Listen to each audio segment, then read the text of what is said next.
ব্রাজিলের সাও পাওলোতে অনুষ্ঠিত হয়ে গেল হলিউডের বহুল প্রতীক্ষিত ফ্র্যাঞ্চাইজি সিনেমা উইকেট ফর গুডের প্রিমিয়ার, যেখানে পরিচালক জন এম চুয়ের সাথে উপস্থিত ছিলেন সিনেমার দুই তারকা সিনথিয়া এরিভো ও জোনাথন বেইলি।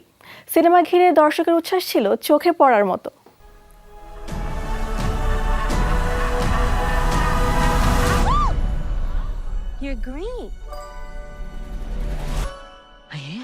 মিউজিক্যাল চলচ্চিত্র প্রেমীদের জন্য এসেছে দারুণ এক সুখবর। প্রথম পর্বে রেশ কাটতে না কাটতে এবার নতুন গল্পে ফিরছে উইকেট। সম্প্রতি ব্রাজিলের সাও পাওলোতে অনুষ্ঠিত হয়ে গেছে বহুল প্রতীক্ষিত সিনেমা উইকেট ফর গুডের প্রিমিয়ার, যেখানে পরিচালক জন এম চুর সাথে উপস্থিত ছিলেন সিনেমার দুই তারকা সিনথিয়া এরিভো ও জোনাথন বেইলি। সেদিন প্রিমিয়ারে উপস্থিত থাকতে পারেননি সিনেমার গ্লিন্ডার চরিত্রে অভিনয় করা আরিয়ানা গ্রান্ডে।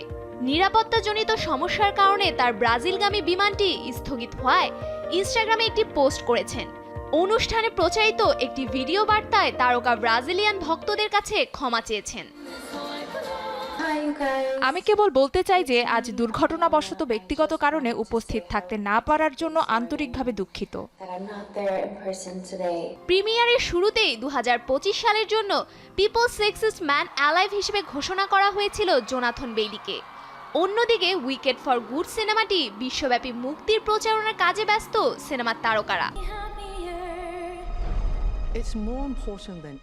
দ্বিতীয় পর্বের গল্পে এলফাবা ও গ্লিন্ডার বন্ধুত্বের পরীক্ষা। পশ্চিমের উইকেট উইচ ও উত্তরের গুড উইচ হিসেবে দেখানো হবে তাদের নতুন পরিচয়। সেই সঙ্গে তাদের কাজের পরিণতি কিভাবে পুরো ওজকে পরিবর্তন করবে তাও তুলে ধরা হবে।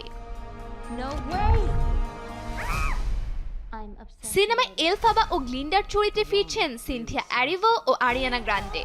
এছাড়াও রয়েছেন জোনাথন বেইলি, মিশেল ইয়ো, অ্যাথান স্লেটার সহ আরো অনেকেই। পরিচালক হিসেবে পুনরায় থাকছেন জন এম চু, আর স্ক্রিপ্ট লিখেছেন উইনি হোজম্যান ও ডানা ফক্স। প্রথম উইকেট সিনেমাটি বিশ্বব্যাপী আয় করেছিল $756 মিলিয়ন। আরিয়ানা গ্রান্ডে ও সিনথিয়া এরিভো অভিনীত দ্বিতীয় পর্বটি নিয়ে এরই মধ্যে শোনা যাচ্ছে সুখবর। জানা গেছে থ্যাঙ্কসগিভিং এ মুক্তি পেতে যাওয়া সিনেমাটি প্রথম সপ্তাহে আয় করতে পারে $11 কোটি বেশি। উইকেট ফর গুড ব্রাজিলের প্রেক্ষাগৃহে 20 নভেম্বর, বিশ্বব্যাপী মুক্তি পাবে আগামী 21 November. Safura Afrin, showbiz tonight.